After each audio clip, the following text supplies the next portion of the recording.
What up, what up, what up, y'all? Welcome to Tape Alert, hottest in the city. We got Stunna Dior on the platform today. How are you? What's up? How you feeling? I'm doing good, doing good. I wanted to ask you, like, we were speaking off the record, and you had a little accent. Yeah. Tell the people, introduce yourself. You Tell them where know, you from. it's your girl Stunna Dior. I call myself, Mrs. International because I'm from everywhere. I was born in Detroit, grew up West Coast. I spent a lot of time in Africa, Ghana. I've been in New York for a very long time, so I'm outside. Interesting. Ghana, Africa. What Yeah. was that like? I go. I've been to a lot of countries over there, but I spend a lot of time going back and forth to Africa, doing like philanthropy and stuff, building fresh water wells for villages, and just like getting in it with the culture. And my first time that I went to Ghana, though, they had what was it called? It was the Year of Return, where they had like the huge festival and like Rick Ross, Meg Thee Stallion, Chris Brown, everybody performed. And it was crazy because I was over there and I was just recognizing like so many people that was from New York, you know what I'm saying? And just like bumping into people that was from my block or like that I work with and just like seeing everybody there. But it was basically a festival that they put on to like welcome the people back from home in the 400 years since slavery. Interesting, Yeah. interesting. And your homegrown roots are New York and Detroit, Detroit, correct? Arizona, Detroit. Yeah. Okay, Arizona as well. Yeah. Did you, what was that like? What was your childhood like? Just, I know it's a total cultural shock being, living here comparing to living out there. But we talked about, like you said, tumbleweeds, big as shit. Yeah, just like growing up in, it's like it's way more chill. It's mountains and it's like open land and desert landscape and stuff. That's what they call it over there, desert landscapes. Compared to like growing up in the city, you hearing cars outside, you hearing loud sounds, even just like the simple things like kids playing on the street. People in Arizona don't play on the street. It's way too hot. So Right. They always got someplace to go. Yeah, there's always someplace to do. Interesting. Did you, what was your musical influence like? Was it within your household? Yeah, man. Growing up in Detroit, like the culture and just like everything, we love music. You know what I'm saying? We have so many Motown. That's where Motown Records started. You know what I'm saying? We have Aaliyah. We have so many greats, even to country like Kid Rock. That's Eminem, obviously, and like the list goes on. The people that's from there, that like Madonna. You know what I'm saying? She's from Michigan. A lot of great people that are like artists are really bred from there. And I think growing up, like they remind you of that. The thing is, like growing up over there, I feel like they teach you to be. And this is now looking back, like. Growing up in it is like it's always like one thing, right? When you're just like in it versus like when you're on the outside and look back, you have the like underground railroad that runs through there. You feel me? So there's like so much culture in general, like from the freed slaves that came up there. So it's considered like independent black people. You know what I'm saying? I did not know that. That go because that's where everyone moved. They went to the north, and that's where they started their lives, and that's where the industrial and industry was started. Like we grew up knowing this. We grew up knowing that Dr. Martin Luther King, like Dr. Martin Luther King Boulevard over there is where Dr. Martin Luther King really led the march to. Like, you know what I'm saying? We grew up knowing Harriet Tubman walked through the streets of downtown Detroit. Like this is the culture was just different, and that's included with music. And I feel like that's what started me just appreciating artistry. And just loving music, because that's what was all around me. It was just rap music, it was all types. It was country, it was rock music. It was just like enriched in music. I grew up going to performing arts schools, the ones that like Aaliyah went to. There's Cass Tech, there's Winans Academy that I went to.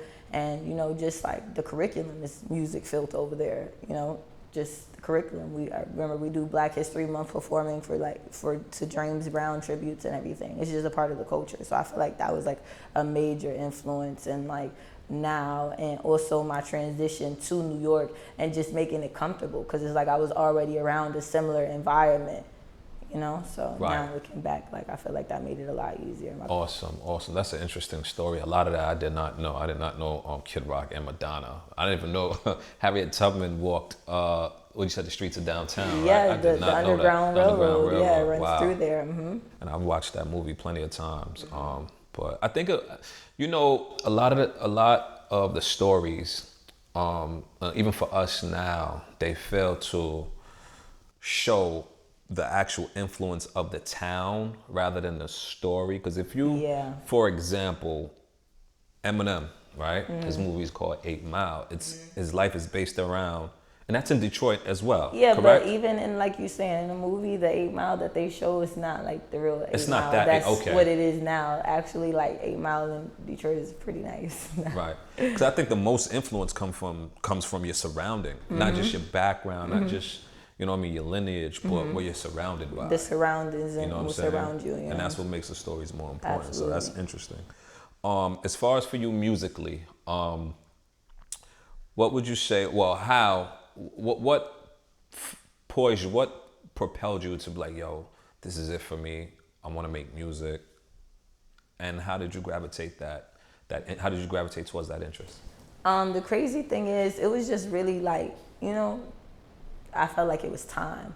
For me, I didn't grow up saying I wanted to be a rapper. I always rapped. Like from a little kid, I was rapping. I have rap books from when I was like 7 years old. I go back home, I could read raps that I was writing in high school at 12, 13. You can go on YouTube, still see me rapping at 15 years old. Like, rap was always very much a part of my life. I didn't really grow up saying, oh, I'm going to be a famous female rapper. I grew up being like, I'm going to be in the entertainment industry. But, you know, it wasn't really about doing the music. And for me, I feel like I always knew that I appreciated music so much, right? Because I love Jay-Z, I love Nas, like, I love good quality rap music. Like, I grew up appreciating music so much that I was like, nah, I'm not going to do it if it's not going to be the top quality. Like, I'm not about to offend. Actually, I grew up like, I'm not going to offend the legends, like, by putting out trash. Like, I remember thinking that, like, if I'm going to do music, it has to be right. It's got to be in the right studios. It's got to be with the right production. It's got to be correct. You know what I'm saying? And I think that, you know, as I grew through the industry in the past 7 years and being around artists, because it's heavily hip hop influenced and fashion and, you know, all of the markets. So just doing that and doing music videos and being in a lot of the, you know, on a lot of the major music videos that's out with some of the top rappers and being in these studio sessions with a lot of these top rappers and seeing it and shaking the right hands. Over COVID was when I was like, nah, it's time for me to take this serious. Like, you know, everybody had different time, and I think I had just went like super viral because the Meg Thee Stallion video dropped and the Fabio Foreign Crew Out dropped, and With the Woo dropped, and those were all like some of the top songs that was like on the charts right now, and I was in all of the videos, and like everybody who knew me from a kid was asking about my music, like, what's up, what's up. So I'm like, you know, and I knew people that was in studios, and I'm in there with artists coaching them. Like, I'm coaching artists in studios, like, y'all gotta do it like this, try. They like, why you playing? Like, you've been saying you rap so long, why are you playing? And really just having the right people around me that was like, Stunna, just get in the booth. Like, you got it, we all know you can rap, you know, do it. It was like, that's what made it click. And I went on my first tour, Atlanta, to do a show. Just touring, when I went and performed, the energy that was there, like, I was like, nah, I'm getting back home to New York right now, I'm dropping this record. Like, now is the time, this is it. Like, So it's fair to say that you didn't have no sibling push, you know what I mean? No sibling challenges like your brothers or... I grew up an only child. Oh, okay, so, all right, I understand. I'm sorry. You know, my push was myself. I feel like, you know, only child are very independent. And like you said, you were asking, I grew up in so many different places. I'm used to being the new kid in town. And also I'm an outgoing person. Like, I love fashion. So it's not like I'm like shy of people or anything like that. Everybody around me, I was in theater, I was in dance, I was doing like, I was rapping in school it was some science projects they gave me that I rapped for the project, and the teachers loved it and sent me to classrooms to rap in front of other people. Now looking back, there was like so many signs, you know what I'm saying? And there was so many people that always believed in my music career.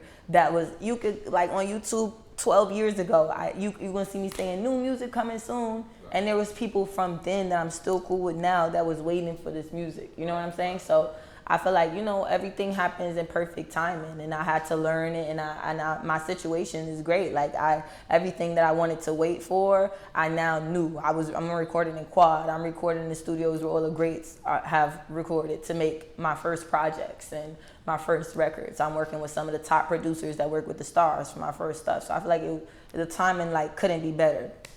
I see, like, I don't know how he do it. Fabio Foreign, he's on everybody's page. Everybody get a Everybody picture of is him. outside. How did you get a chance to use at his video shoot? Right. Yeah, Fabi's one of the guys actually. I first met him a few years ago doing the music video. But the crazy thing is, you know, the universe is crazy. Over the years before that, I was cool with so many people from his family, like different cousins, different people that are in the industry, and different everybody from the people that he was producing with to, you know, just so many elements that kind of brought us together. So when we finally linked up, it's just like, you know, everybody was there. And I've been at a lot of shows with him, from Albany tour stops and just all over. And the love is really dope. And he's just one of them people that's just like a vibe when you're outside with him. He's a vibe.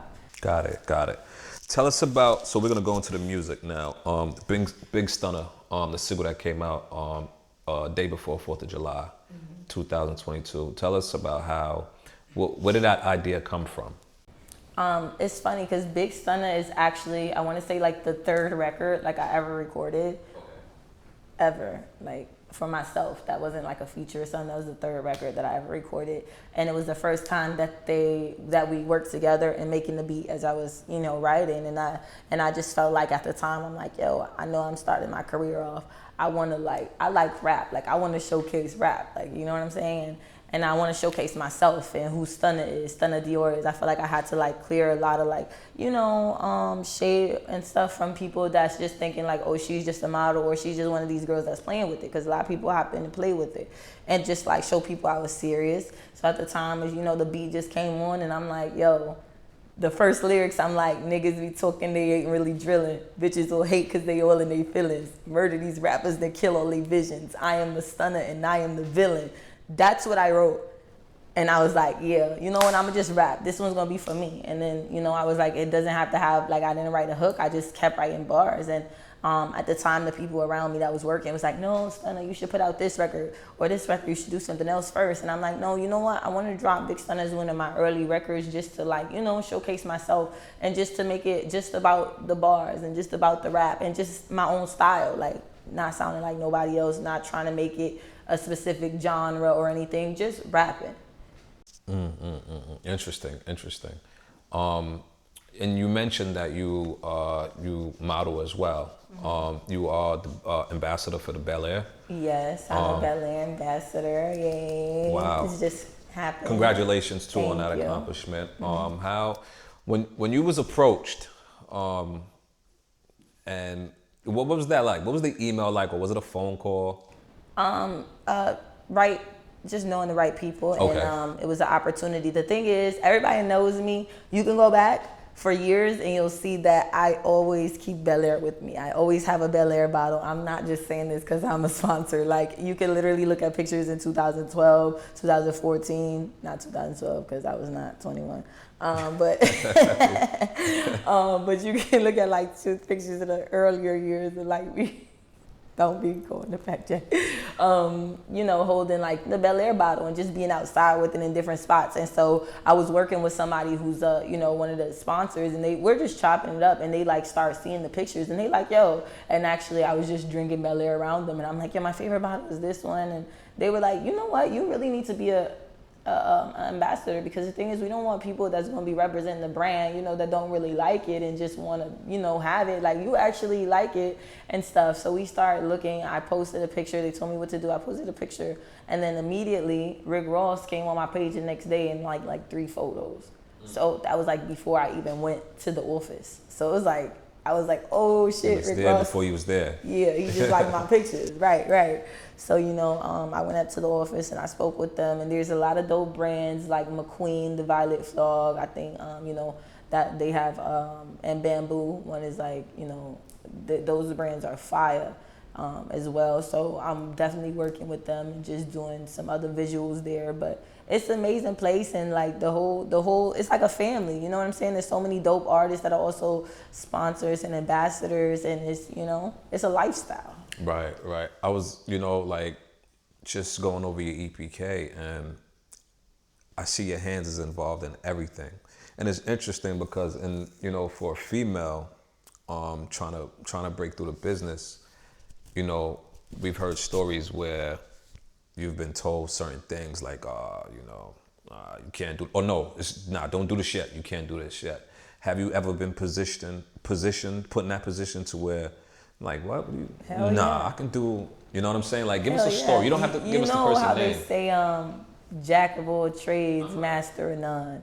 And even today, when people ask me like, "Oh, what do you do?" and I'm like, I'm telling, one person is like, "Oh, she's a rapper," and I'm like, wait, I'm Just now a rap, rapper. right. I'm not just a rapper. Right. I'm an entrepreneur. You know what I'm saying? I do a lot of things in the industry that like, and also starting being a young black female. Like, it's always a lot that you come across. It's a male dominated industry. Like, I'm like typically the only female. It'll be like 30 guys, and and even when I'm doing shows, I'm like sometimes the only female rapper, and it's just a whole male crowd, one or two people's cousins there. Like, just it's a different industry where you gotta be used to like people that also you gotta think like males that are rappers, and we're used to having their way with whatever females. So when they meet you, when they don't know who you are, when they don't know your resume, you got to deal with like the energy of like, okay, and prove it, or you don't know what you're talking about, or you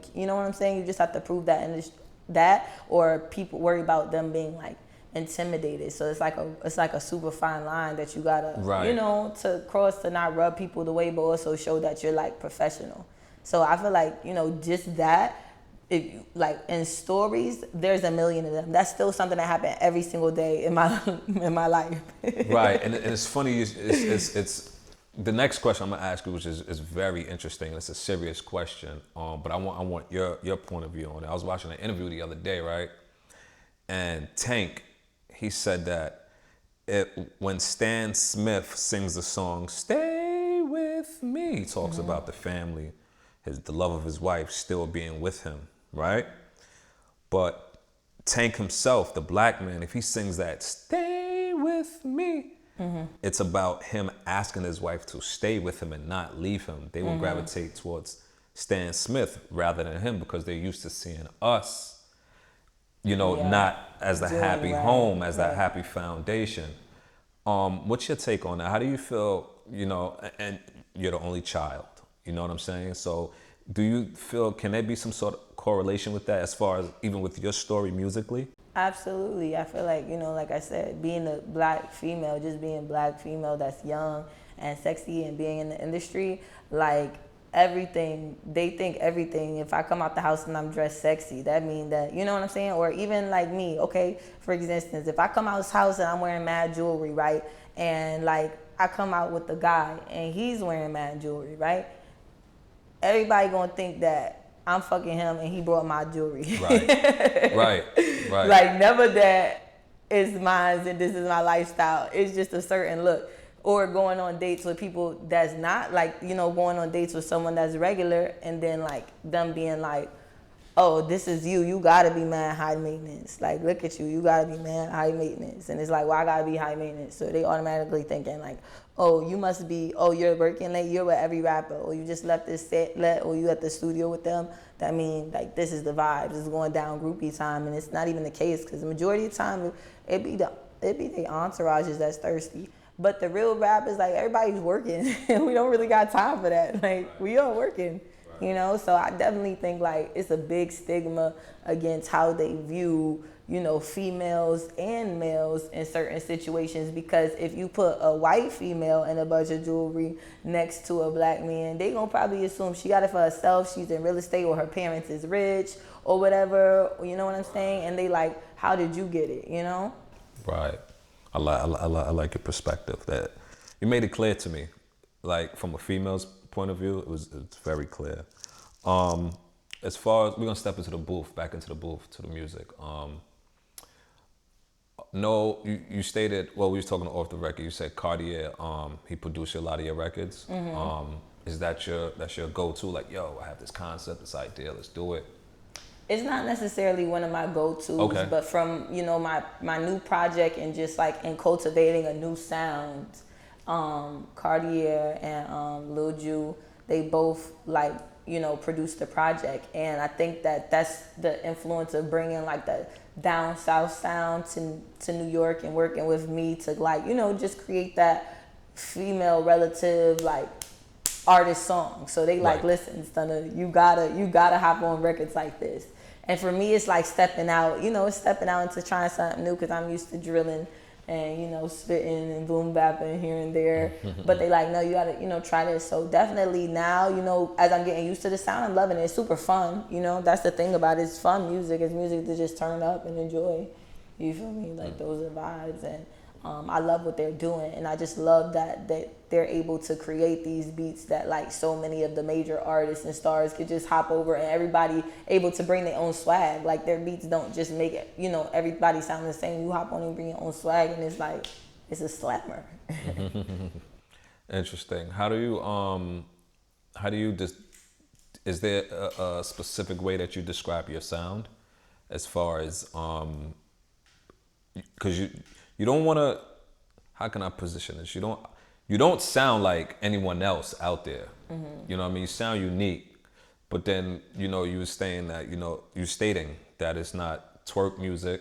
You know what I mean? It's not, how do you describe your sound? I feel like I feel like I definitely make turn up music. Turn up, you feel me? okay. I definitely feel like it's turn up music and it's motivational, like boss music. Like I just like to talk like high life, high quality, and I talk like some trap shit too, just relatable street stuff. I talk about what I've seen in my life, what I've experienced, what I've been around, and what I can relate to, and as pertaining to me as Big Stunna, not as pertaining to like anybody else. So I feel like that's my thing. And I also don't make, like, I'm not focused on just making music for other people. It's also for me to express what I like to hear. And I feel like there's definitely room for females right now to rap, to just be rapping about, just rapping sometimes like the guys get down, you feel me, to just create a bop, like, you feel me, and that's like where I'm at with it. And I haven't really came up with the genre because I am still experimenting. I've coming out with some stuff that's like a whole left vibe, you know what I'm saying, where I'm like almost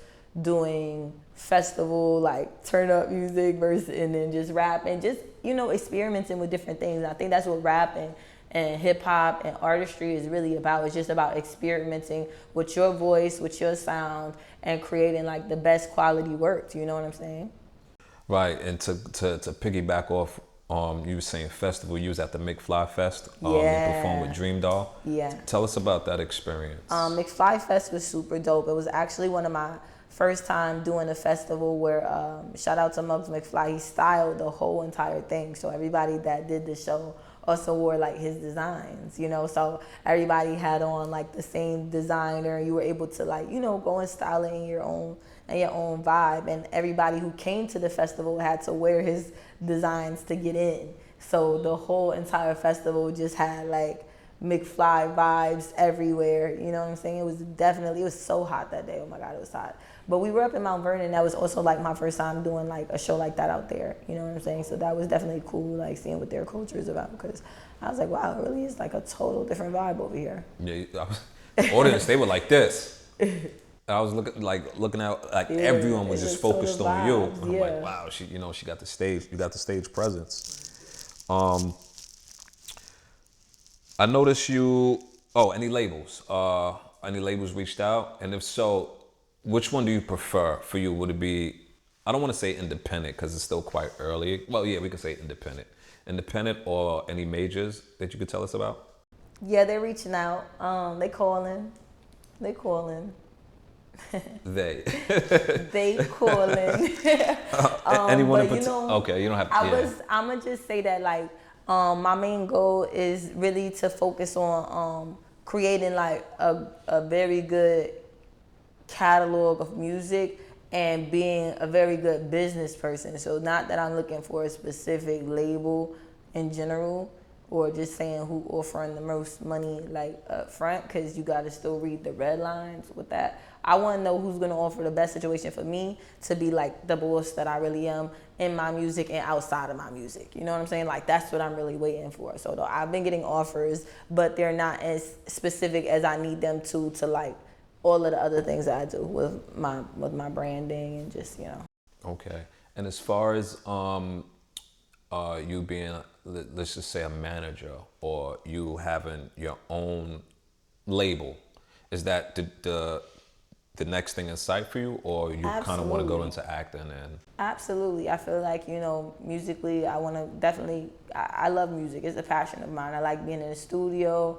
I like, creating, trying new things. And I like meeting with other artists. Like, I love doing features. A lot of people do not like doing features for whatever reason. I like doing features because I really like seeing like their vibes and then like the contrast of the voices and also how y'all can both bring like y'all vision together, you know what I'm saying, to create something. So I feel like with that, I would like to help other people do features. Like I could see that being something else that I do, being that like I've done the fashion, everything. I definitely think like, of course, as I get older, I'm gonna like do more acting and stuff. I actually just shot a commercial for a water company. Yesterday they booked me, so it's a major water brand. I can't say the name yet, but they will be hitting the markets and like the stores very soon. I shot a crazy campaign for That's them. nice. Congrats. Tell us about EPs that's coming, music.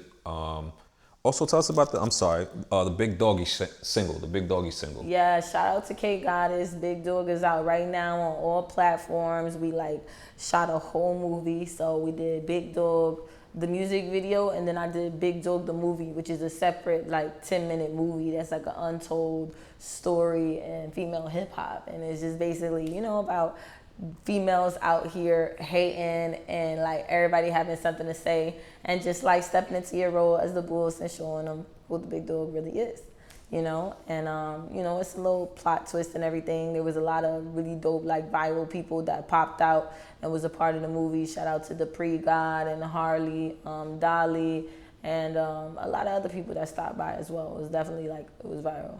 Okay. EP coming soon? Yeah, we working on something. I'm working with Fee Banks, Swag, and Jay Prince down in Texas right now. I'm finishing up a record for Blue Diamonds project today, and then I'm finishing up a project for myself that you guys are just hearing about. I haven't really told anybody about. I haven't posted anything about it. Got it. So, it's coming very soon. Haven't chose a name yet, but it's definitely going to be like a whole different vibe from what people are used to hearing, and I'm actually excited for that. Okay. Do you have a title prepared yet? Working on it. Oh, I you got working a few on it? things Okay. in mind, but I'm working on it. I just feel like it's got to be something that also matches that vibe. Any advice for your over 60,000 followers? I feel like I always give the same advice, which is really like stay true to yourself and like, just understanding that life is a roller coaster for everybody, you know what I'm saying? Everybody goes through things, but the main goal is to always stay focused and remain moving towards your goals, whether it's in baby steps or in big steps, because everybody's path looks different to them. And if you're being consistent and you're on your right path, at the end, you're going to always win. So it's just like whatever your goal is, if you want to be a doctor, if you want to be a superstar, don't drop out of the school if you do have to by any means. Don't stop studying. Don't stop learning. Like always continue to move forward in doing whatever you can and keeping your mind and your talent sharp, you know what I'm saying, and ready to shoot, because you never know when that opportunity is going to come and you got to be ready. You heard it, Stunna Dior, Tape Alert. Thank you. I appreciate your time. Anything else you want to say? Where they can find you? Tell the people where they can find you. You know the vibes. It's your girl Stunna Dior. You can find me on Instagram at The Real Stunna Dior. You can stream my music on all platforms. If you have YouTube, y'all need to go and tap in and subscribe. My Vulgar commercial for the merch just hit 1.2 million views, so we viral. You can follow me on YouTube at Stunna Dior TV. And if you don't know who I am, you better do your Googles, baby. We outside. Thank you, Tape Alert. Tape Alert on the beat.